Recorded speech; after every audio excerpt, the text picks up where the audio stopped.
Kekaisaran Turki Utsmani atau Ottoman dalam bahasa Inggris berhasil mencatatkan sejarah besar dengan menaklukkan Konstantinopel pada 1453 Masehi. Penaklukan Konstantinopel dilakukan Turki Utsmani di bawah kepemimpinan Muhammad Al-Fatih atau Sultan Mehmed II dengan mengalahkan Kekaisaran Romawi Timur. Konstantinopel dulu merupakan kota paling penting di dunia pada abad pertengahan karena letak strategisnya dalam perekonomian maupun politik dunia.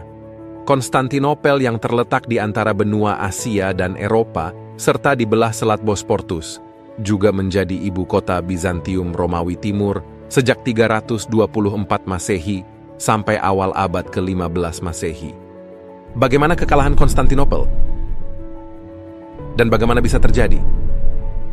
Simak berikut ini.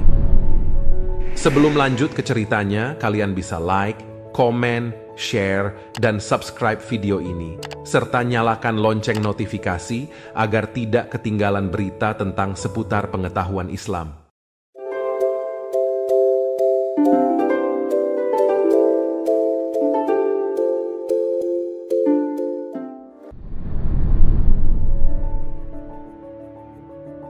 Dr. Yoyo, Ketua Pusat Kajian Timur Tengah Universitas Ahmad Dahlan Yogyakarta, bercerita bahwa Konstantinopel sudah diprediksi takluk oleh Nabi Muhammad SAW saat dikepung orang-orang Quraisy di Perang Khandak.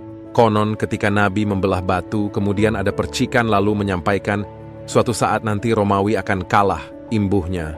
Kemudian sejak zaman Khulafaur Rasyidin, para penerus Nabi seperti Daulah Umayyah, Daulah Abbasiyah, dinasti Imam Malik, dan termasuk Mehmed II semua berambisi menaklukkan Romawi. Tetapi itu baru tercapai pada masa kekuasaan Turki Utsmani, yaitu pada masa pemerintahan Muhammad Al-Fatih atau Mehmed Isani kalau dalam bahasa Turki. Dr. Yoyo melanjutkan, Turki Utsmani adalah salah satu dinasti Islam terakhir dan berdiri hampir 500 tahun, sama lamanya dengan Kekaisaran Romawi Timur yang ditaklukkan. Bentuk kekuasaan Islam terakhir dalam bentuk kerajaan atau monarki ataupun daulah itu adalah Daulah Utsmaniyah atau Ottoman Empire, sering disebutnya dalam bahasa Inggris. Mehmed II atau juga dikenal sebagai Muhammad Al-Fatih merupakan Sultan ke-7 dari Turki Utsmani dan usianya sangat muda. Ia lahir pada 30 Maret 1423 dan wafat 3 Mei 1481. Mehmed II mulai berkuasa pada 1451 ketika umurnya baru akan beranjak 20 tahun. Kemudian 2 tahun setelah berkuasa mampu menaklukkan Konstantinopel. Mehmed II kemudian diberi gelar Al-Fatih karena popularitasnya sebagai penakluk. Ada 3 latar belakang penaklukan Konstantinopel. Pertama, dinasti Utsmani ingin menguasai kegiatan perdagangan internasional di kawasan Konstantinopel. Kedua, Muhammad Al-Fatih ingin meruntuhkan dominasi Bizantium Romawi Timur di kawasan Timur Tengah. Dan ketiga, menegaskan kekuatan pengaruh Islam di dunia internasional. Dr. Yoyo menerangkan, Konstantinopel memiliki benteng pertahanan yang sangat kuat sampai 3 lapis. Sehingga saat itu hampir tidak mungkin ditembus. Namun Mehmed II tidak kehilangan akal. Ia menyusun strategi untuk bisa membongkar pertahanan Konstantinopel. Berikut adalah 4 caranya. Pertama, mempersiapkan persenjataan yang sangat lengkap, utamanya meriam yang diperkirakan bisa merobek dinding-dinding pertahanan Konstantinopel. Kedua, persiapkan hampir 400-an armada laut. Ketiga, tentara yang direkrut Muhammad Al-Fatih dilatih sejak kecil. Dan yang terakhir, diplomasi atau pendekatan dulu dengan negara-negara di sekitarnya. Dampak terbesar dari penaklukan Konstantinopel adalah jalur internasional yang dimiliki Turki Utsmani semakin luas. Ketika dikuasainya jalur armada itu, maka secara internasional semakin memperluas jalur yang dimiliki Daulah Turki Utsmani. Capaian itu pun dikatakan sebagai The Great Achievement dalam sejarah pemerintahan Islam. Penaklukan Konstantinopel juga berarti akhir dari kekuasaan Romawi Timur dan akhir abad pertengahan Eropa, untuk kemudian masuk ke era modern. Wallahu a'lam bishawab.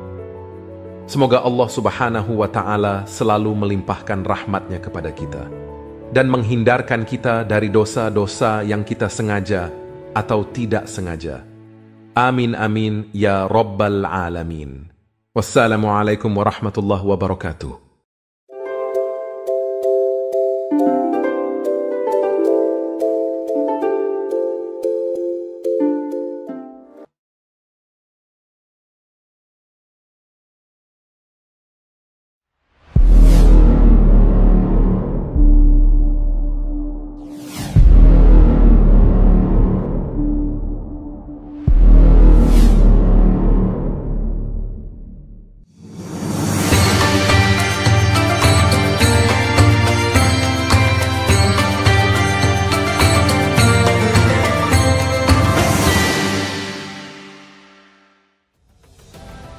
Assalamualaikum warahmatullahi wabarakatuh. Halo sahabat kanal Dunia Islam. Kali ini kita akan membahas fakta menarik kota goib yang memikat sejarawan dan penikmat misteri di Pulau Kalimantan.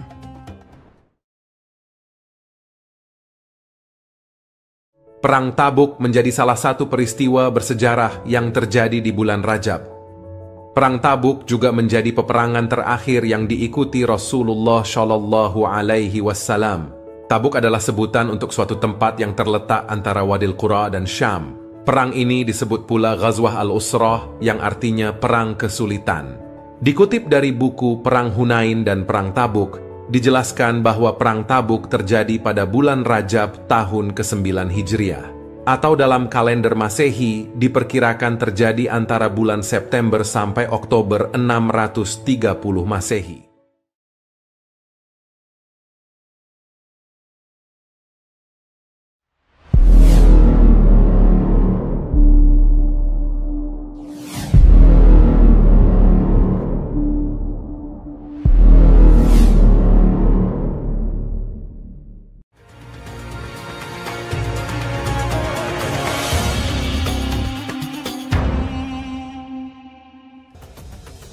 Assalamualaikum.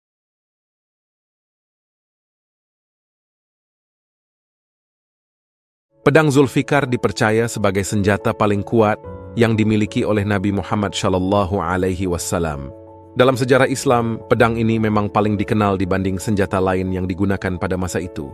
Bentuk pedang Zulfikar dikenal dalam beragam versi, tetapi yang paling populer dipercayai berbentuk melengkung dan berujung ganda. Pedang Zulfikar yang konon berkekuatan sama dengan 1000 tentara, pada akhirnya diwariskan kepada Ali bin Abi Thalib. Nama pedang Zulfikar sendiri berasal dari kata fiqar, yang berarti pembedaan atau pembagian. Lantas bagaimana sejarah pedang Zulfikar? Simak cerita berikut ini. Sebelum lanjut ke ceritanya, kalian bisa like, komen, share, dan subscribe video ini, serta nyalakan lonceng notifikasi agar tidak ketinggalan berita tentang seputar pengetahuan Islam.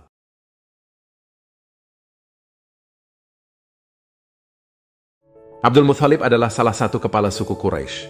Dia adalah orang yang menepati janjinya, memiliki prinsip yang baik, mencintai orang miskin, melayani para peziarah, memberi makan orang-orang di saat kelaparan, dan memberi makan hewan dan burung liar di puncak gunung.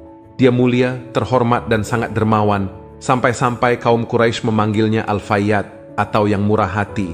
Lebih jauh lagi, dialah yang menjalin aliansi antara Quraisy dan Najasyi. Siapakah Abdul Muthalib? Bagaimana kehidupan Abdul Muthalib? Apakah dia dulu penyembah berhala? Simak cerita berikut ini.